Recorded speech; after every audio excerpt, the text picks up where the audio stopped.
Hello and welcome to another tutorial on how to mod Total War Warhammer.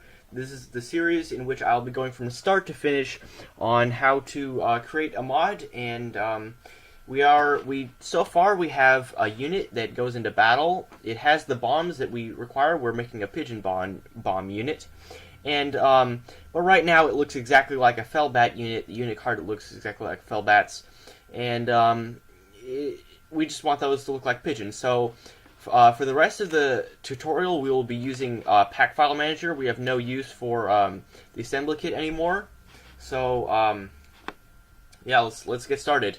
So the first thing we need to change in order to get our fell bats to look like pigeons is we need to create a variant. So actually, no, let me back up. Something that we we skipped before was the battle animations. Every time you load up a custom battle, the game loads in all of the battle animations of each of the factions. Since the Empire does not have the Fellbat animation, normally you wouldn't have those animations in custom battle. When I was showcasing them off in custom battle, we were playing against the vampire count, so the game was also loading the vampire counts animations, which included the Fellbats, of course.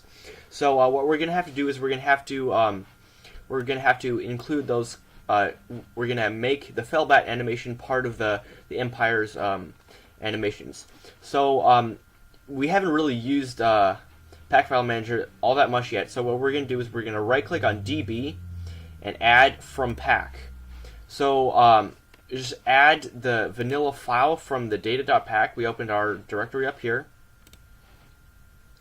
and it's gonna open all of the pack of data.pack, and then we go into data DB, and somewhere down here we'll see culture to battle animation tables. So it says double click to select a file, right click to add all files below. So we're gonna right click that, and it's gonna add in these files here. So immediately what we're gonna want to do is delete these and delete these, and then rename this to PB data. It's not peanut butter, it's pigeon bomb. So and save that. So you can see here that the Manticore animation, the Beastmen get that. They also get a Warboar, Warboar draw, everything here. And if you'll go down to the Empire, they don't have any bat animation. So what we're going to want to do is, first we can delete all of these because we renamed our PB's underscore data, so this will not be overwriting the vanilla files. This is going to be adding to it. So we can delete all of those, and add a row. So if you over here remember was the faction. In fact, here I'm gonna reload that actually.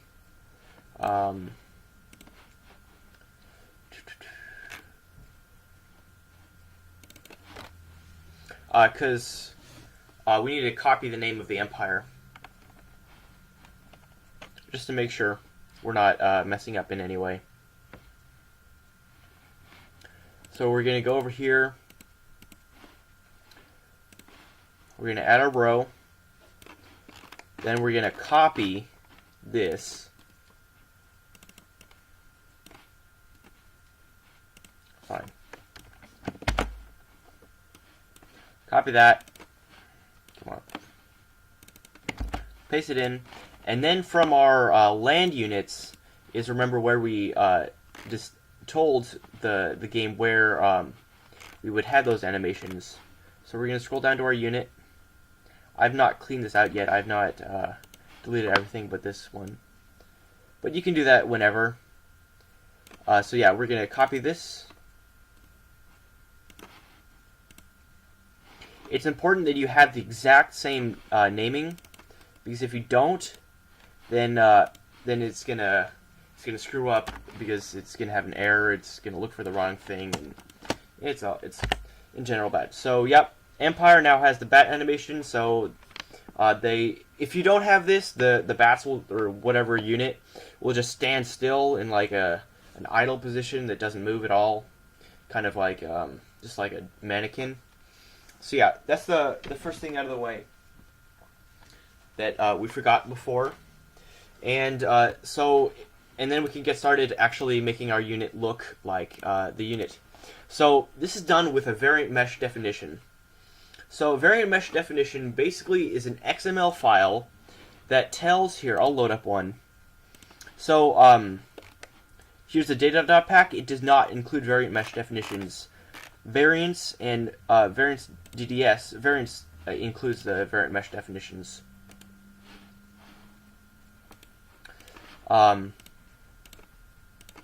So here, they're not actually, they may not be explicitly XML files, but they're .variant mesh definition files.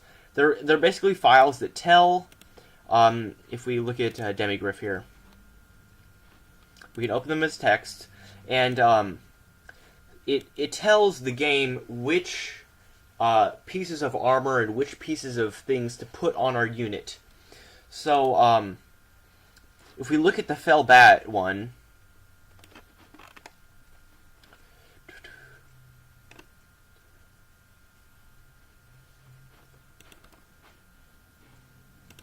if we look at this, all it has is one slot. Its body is the Fell Bat. Okay, it's a pointing to a model, a rigid model, a vampire Fell Bat, and then an imposter model. You don't have to worry about that. So our variant mesh file is very simple. But right now, if we want to create our own one, we're going to have to create our own variant first. So remember how in unit variants we pointed to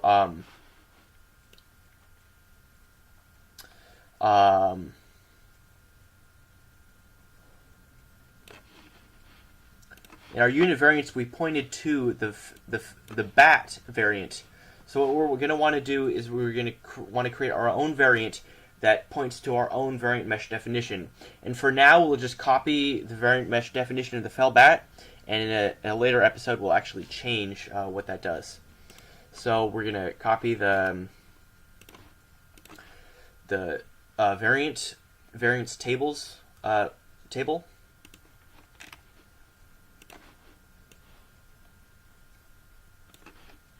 Right here. So we have added that.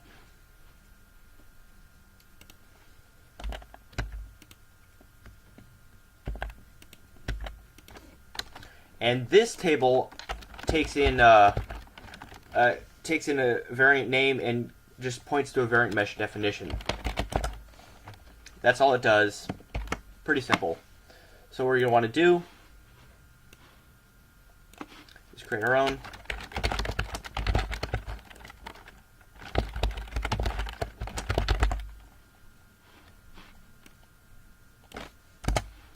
And then this is going to be our variant file name. This is what we will name our variant mesh.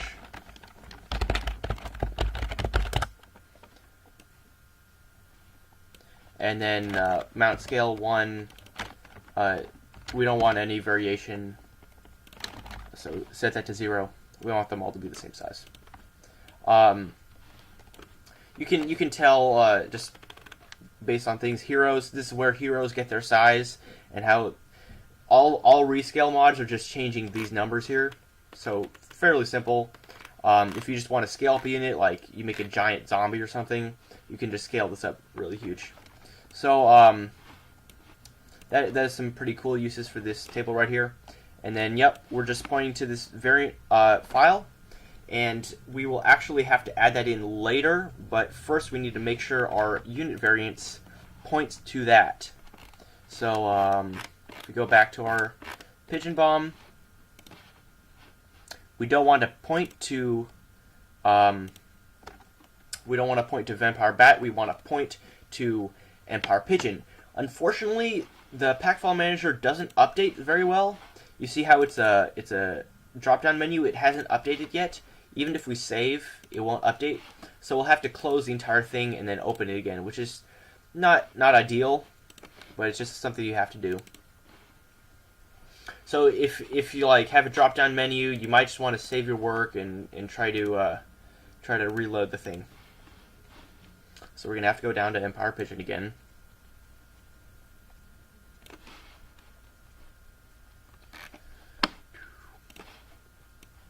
And now we can point to our pigeon.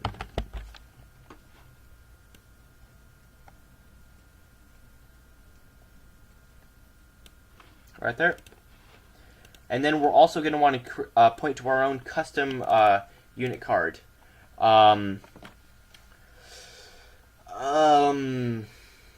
Actually, I haven't created the image yet, so I'll create that later, and then we'll come back to that because I haven't. A lot of these things I need to preset.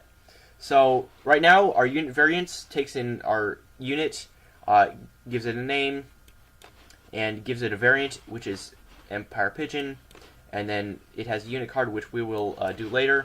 And then in the variants table, it takes that pigeon and points to a variant mesh definition file. But we haven't made a variant mesh definition. So if you look in variants, you can see the layout here. It goes variant meshes, variant mesh definitions, and then your variant mesh definition.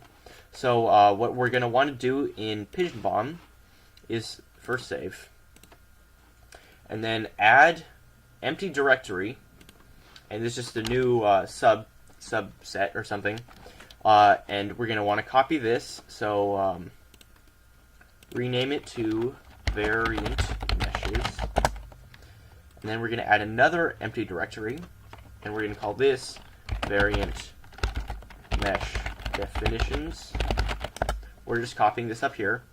And then we're going to want to add a copy of the Vampire Fellbat. But, so what we're going to do is we're going to go down to the Vampire Bat, and then extract this. So what extracting does is just takes one of these files, and it's just going to create a copy of that file in your directory. It automatically uploads to this. You can change to wherever it downloads or extracts to. And then it has extracted to that. So now if we go into data, we now have a new folder here, variant meshes, variant mesh definitions, and our Vampire Bat. So then, in our Pigeon Bomb, we can add file, variant meshes, variant mesh definitions, Vampire Bat. And then we're going to want to rename this Empire Pigeon. And we're good to go. We now have our Empire Pigeon that points to Fellbat rigid model. We will change that. We will be creating our own rigid model, but first we need some tools to do that. So what you're going to want to do is you're going to want to download Hex Editor. Hex Editor allows you to create your own rigid models and just edit existing rigid models. So if you go to this link and just download Hex Editor, it'll download right here. Then you're going to want to set up, and then you will have Hex Editor.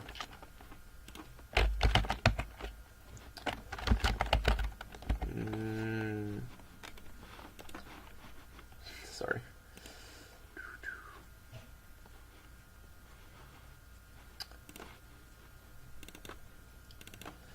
So yeah, now we have Hex Editor, and we can run this application. And right now it's blank because it hasn't opened files yet, but then we can open rigid models with this. So this was just the basics on. So we have created our own Empire. Let's make sure that we have the same name here. Empire Pigeon. Come on. Am I blind or what?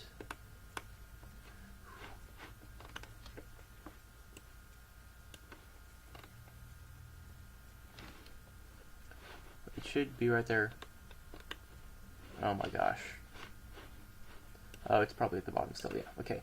So Empire Pigeon. So yep, we have pointed to our variant mesh definition. And yeah.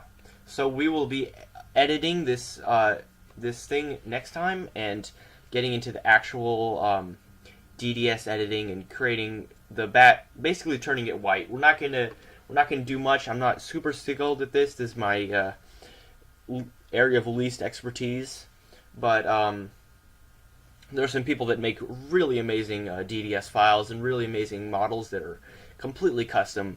But I'm not into that. I'm really just about recoloring and like making custom shield patterns. So yep, we will just be recoloring the bat from black to white, and it'll look good enough to be a pigeon that once we drop the bombs, it'll approximate the pigeon bomb unit well enough.